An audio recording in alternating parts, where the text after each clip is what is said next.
हाल ही में एक बयान में मुफ्ती तारिक मसऊद साहब दामत बरकातुहुम ने उलमा की अलग से तदफीन पर बहुत अच्छी बात कही है, और ये बात दुरुस्त भी है कि उलमा की अलग से तदफीन का रिवाज बढ़ता जा रहा है।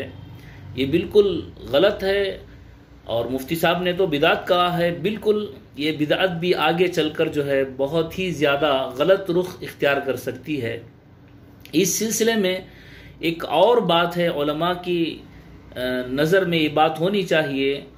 हम तमाम दीनदार लोगों को इस बात का भी ख़ास ख्याल रखना चाहिए कि मस्जिद के करीब, मस्जिद के इहाते में जो तदफीन करने का रिवाज जो बढ़ता जा रहा है, ख़ास लोगों को, खुसूसन उलमा को, आइम्मा को या किसी बड़े बुज़ुर्ग को, तो ये भी बहुत ही ज़्यादा जो है गलत बात है कि आगे चलकर इसमें भी जो है शिर्क और बिदअत और फितने में मुब्तला होने का डर है।